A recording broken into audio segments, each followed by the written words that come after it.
Halo bosku, kembali lagi di channel Era Mobile. Kali ini kita akan bahas kekurangan dan kelebihan dari Infinix GT 30 Pro.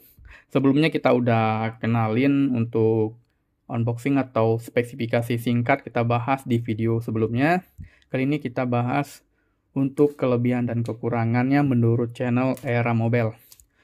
Oke bosku, kita akan bahas dari segi kelebihannya dulu ya, karena menurut saya lebih banyak kelebihannya dibanding kekurangannya.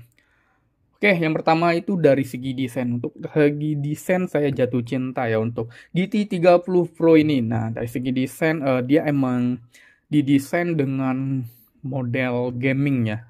Jadi gaya-gayanya gaming banget untuk seri GT 30 Pro ini. Dia kayak bahan-bahan cyber kayak gitu motifnya.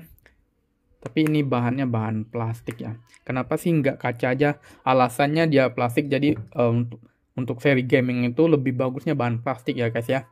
Karena main gaming di jangka yang panjang, waktu yang panjang itu menimbulkan menyerap panas untuk bahan plastik. Kalau bahan kaca, kalau kita pakai untuk gaming seharian mungkin tangan kita udah panas ya. Dan untuk bezelnya juga dia udah bukan murahan lagi, dia udah metal untuk frame bezelnya. Nah, dia juga udah support apa namanya ini untuk gaming emang banget sih. Jadi kita udah support ini ya. Kayak apa kalau di PS itu R1 R2-nya. Nah, untuk dari segi desain untuk kelebihan pertamanya dan di bagian layarnya. Layarnya enak dilihat, eye catching. Ya untuk kameranya udah fun hole modelnya. Untuk bezelnya juga udah luas ya. Untuk layarnya udah luas, pengecasan Type-C.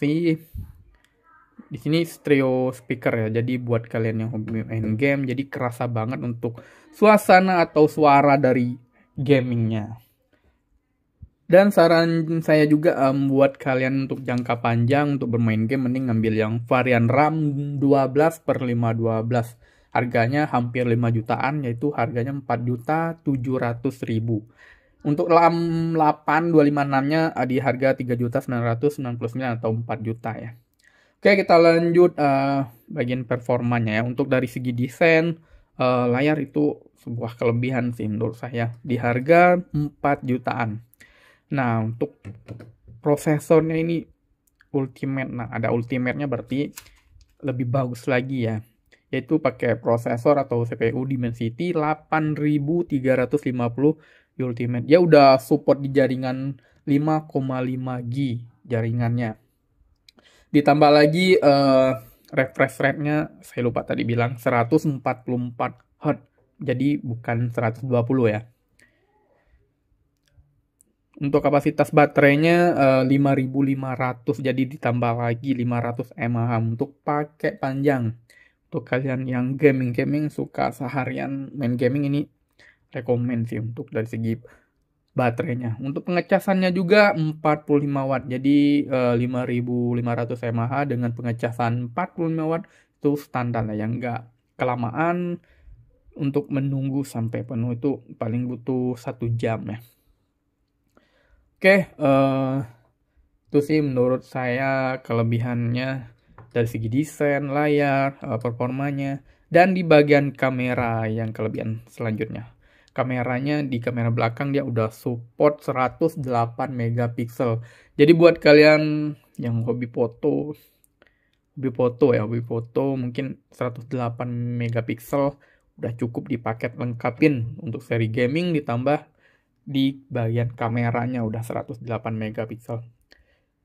Dan dia juga udah ada kamera wide angle-nya yaitu 8 megapiksel ya. Jadi kekurangannya apa sih untuk Infinix GT 30 Pro ini? Yaitu di bagian kamera selfie-nya. Yaitu cuma 13 megapiksel.